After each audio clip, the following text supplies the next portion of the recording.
जय गुरुदेव, जय गुरुदेव, जय गुरुदेव।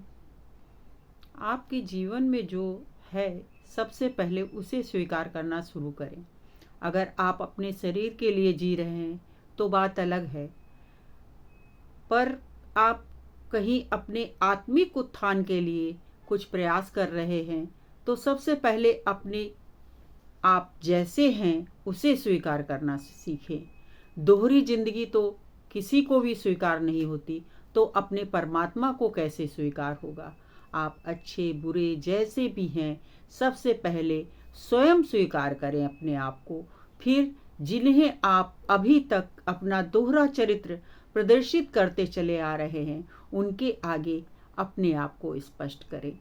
फिर उस ईश्वर के आगे नतमस्तक हों कि हे प्रभु से अपनी एक विनती करें, उनसे इस तरीके की विनय करें कि अब तक नसानी अब ना न सही हूँ, अर्थात अब तक जो इस बनावटीपन को लपेट कर मैं जी रहा था, अब अपने इस अमूल्य समय को मैं नष्ट नहीं करूँगा। अब हे प्रभु मैं अब अपने आप को, इस अनमोल जीवन को आपके सेवा में लगाऊंगा। बात कड़वी है पर कहनी पड़ती है कि हम क्या थे, क्या बन गए। अपने आप से कभी पूछें, उस दिन आपको अपने आप को समझने में आसानी होगी। और जिस दिन आपको अपने दोषों को देखना आ जाएगा, जीवन जीना बड़ा सरल हो जाएगा। साधक के लिए तो ये बहुत बड़ा दोष है कि किसी भी साधना के लिए अपने आत्मचिंतन को उसे निरंतर निरख परख करनी पड़ती है, नहीं तो एक दोष उसके संयम को डिगाने के लिए काफ़ी है। जब आपको अपना दोष दिखाई देने लगे तो समझ लेना अंतःकरण की सफाई शुरू हो गई।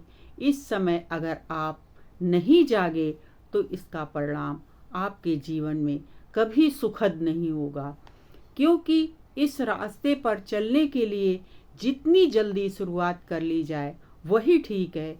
हमारे गुरु महाराज, गोस्वामी जी, मीराबाई शाह, कबीर जी, नानक जी सभी ने युवा अवस्था में ही प्रभु की प्राप्ति की है।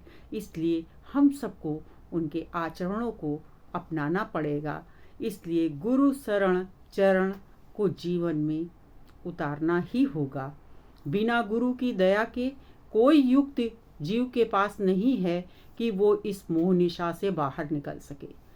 आपने देखा होगा कि आप इस संसार को प्राप्त करने के लिए आपके पास हजारों विधियां हैं, लेकिन प्रभु को प्राप्त करने के लिए तो इस भ्रम से सबसे पहले बाहर निकलना पड़ेगा कि आप संसार के लिए हो या आप परमात्मा के लिए। उस दोहरी मानसिकता से निकलकर आपका जीवन आत्मचिंतन की ओर जब बढ़ेगा, तब हमारे इस आध्यात्मिक जीवन की शुरुआत होगी। सबसे पहले तो हमें उस आत्मा को जगाना है, और ये कार्य गुरु करता है, जीव को दीक्षा देकर, उस नाम की दीक्षा देकर। और ये अवसर मनुष्य के जीवन में अनेक पुण्यों के बाद मिलता है। संत और सत्संग का मिलना बड़े ही भाग्य की बात है। जब आप संत और सत्संग के निकट पहुँचते हो तो आप धीरे धीरे श्रद्धा से जुड़ते चले जाते हो, और जीवन का यथार्थ एक पिक्चर की भांति स्पष्ट होता चला जाता है।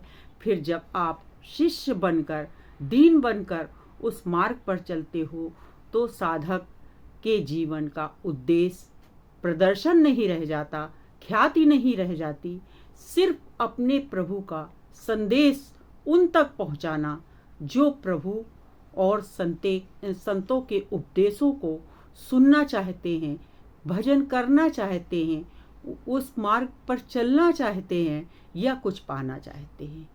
उनको उस सत्पुरुष का संदेश पहुंचाना है, क्योंकि साधक की साधना का मूल मंत्र है कि उसे इस संसार से कुछ नहीं ले जाना है।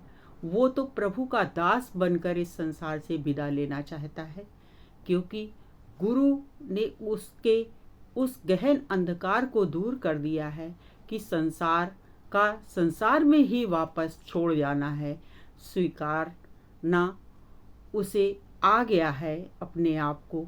वो जैसा है वैसा ही प्रभु के पास समर्पित होना चाहता है।